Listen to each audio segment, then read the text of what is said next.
तो यार black window की मूवी का नाम ज़्यादा टाइम नहीं बचा है और हम फैंस इसके लिए बहुत टाइम से इंतज़ार भी कर रहे थे बिकॉज ये पूरा 1 साल डिले हो चुकी पहले है और 1 साल से ज़्यादा ही डिले हुई है। तो यार आज मैं इसी की प्रीलूड कॉमिक को एक्सप्लेन करूँगा जिसके बेसिकली 2 पार्ट्स हैं। पहला पार्ट आप देख ही रहे हो और सेकंड पार्ट भी बहुत जल्दी आ जाएगा और अगर सेकंड पार्ट आ चुका होगा तो उसकी लिंक आपको डिस्क्रिप्शन में मिल जाएगी। और जिनको नहीं पता कि प्रीलूड कॉमिक क्या होती है मैं उनको बता दूँ कि प्रीलूड कॉमिक 2 मूवीज़ के बीच की गैप को फिल करती है और उनकी कनेक्टिविटी बताती है और उनका बेस भी होती है।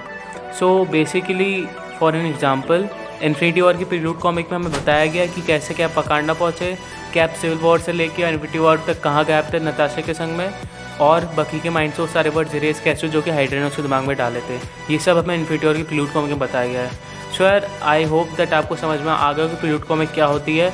So without any further discussion let's start today's video.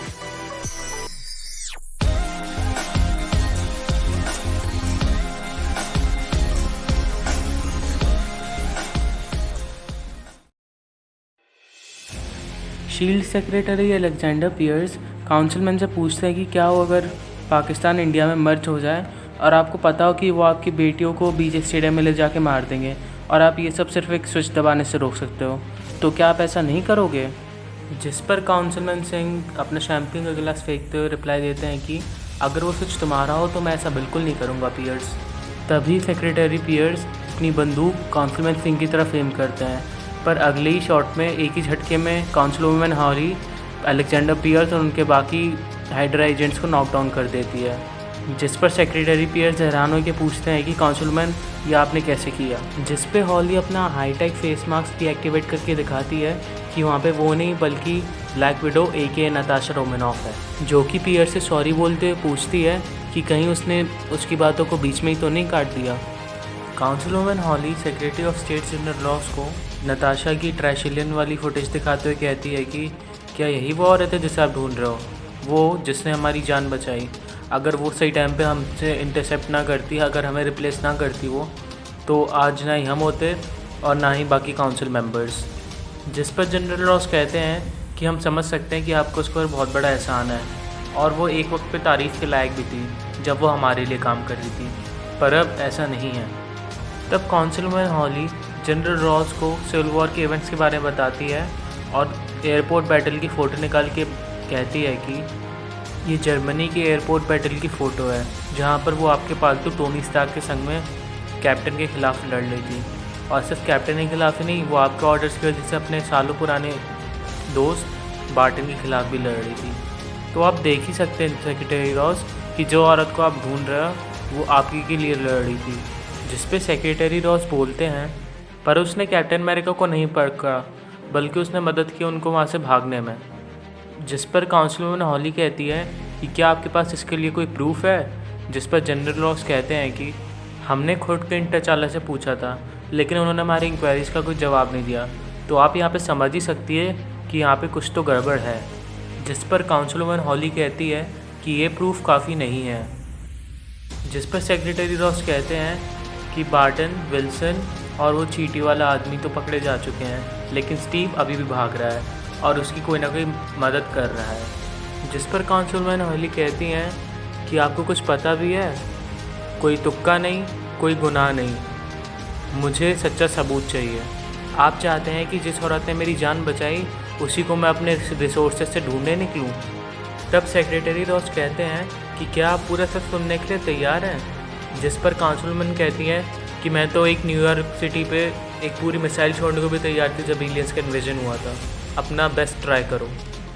जिस पर जनरल रॉस काउंसिलमैन के संग में कॉन्फ्रेंस रूम में जाते हैं और ब्लैक विडो के बारे में बताना चालू कर देते हैं, जिसमें सबसे पहले वो ये कहते हैं कि ब्लैक विडो उर्फ नताशा रोमानॉफ, जन्म 1984 रशिया। जिस पर शॉक होकर काउंसिलमैन कहती हैं कि वो एक रशियन बिल्कुल नहीं लगती, वो यहाँ तक कि मैनहट्टन में ही बॉर्न हो सकती थी। जिस पर जनरल रॉस ये कहते हैं कि मैम वो एक स्पाई है, कहीं पे भी घुल मिल जाना उसकी टैलेंट्स में से एक है। अगर वो आपको बताना चाहती तो वो इटालियन, फ्रेंच जो चाहे वो बन सकती है। हमें उसके माता पिता के बारे में नहीं पता, मगर हमें इतना ज़रूर पता है कि वो बचपन में ही अनाथ हो गई थी। कुछ लोगों का कहना है कि वो सड़क पर रही, मगर कुछ लोगों का ये कहना है कि उसे गवर्नमेंट ने पाला।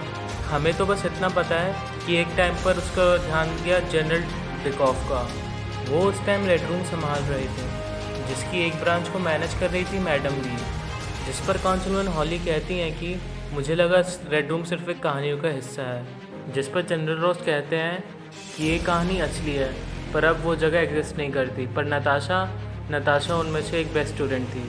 जिस पर काउंसिलमैन पूछती है कि तुम्हें ये सब कैसे पता। तब रॉस बताते हैं कि नताशा ने अपनी शील्ड के शुरुआती दिनों में ये सब निक फ्यूरी को बताया था। हालांकि वो रेड रूम में बहुत आगे गई, पर एक टाइम आया जब उसे एक दिक्कत आने लगी, जिसकी वजह से उसको एक सेरेमनी अटेंड करनी पड़ी, जिसने उससे उसकी माँ बनने की एबिलिटी छीन ली। रेड रूम से ग्रेजुएट होने के बाद उन्होंने सोचा कि अब वो रेड रूम को ऐसे बेस्ट पे बनाएंगे, पर उन्हें बाद में पता चला कि उनकी नताशा पर पकड़ इतनी ज़्यादा नहीं थी। रोमानॉफ डिफेक्ट हुई और बन गई एक शील्ड एजेंट। तभी काउंसिलमैन हॉली पूछती है कि ऐसा क्यों किया उसने, जिस पर जनरल रॉस उनको बताते हैं कि ऐसा हमें भी नहीं पता, मगर हमें पता चला कि जब नताशा एक मिशन पे थी जो कि बहुत ख़राब हो चुका था, तभी वो मिलती बार्टन से, यानी कि हॉकाय, जो कि उसकी जान बचाता है और तभी से वो दोनों अच्छे दोस्त बन जाते हैं। पर एक और जगह से हमें ये पता चलता है उसने निक फ्यूरी की जान बचाई, जिससे निक फ्यूरी ने खुश होकर उसको शील्ड एजेंट की जॉब दे दी।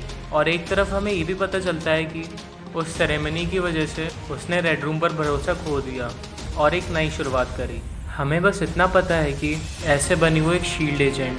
हालांकि उसका शुरुआती मिशन बहुत ख़राब हो गया, जहाँ पे वो एक न्यूक्लियर इंजीनियर को ईरान से बाहर ले जा रही थी। तभी उन पर किसी का हमला हुआ और उस हमले में बस वो मारे ही जाते, पर तभी वो लोग बाहर निकले और तभी उनके सामने है कैप्टन अमेरिका का पुराना दोस्त विंटर सोल्जर, यानी कि बकी।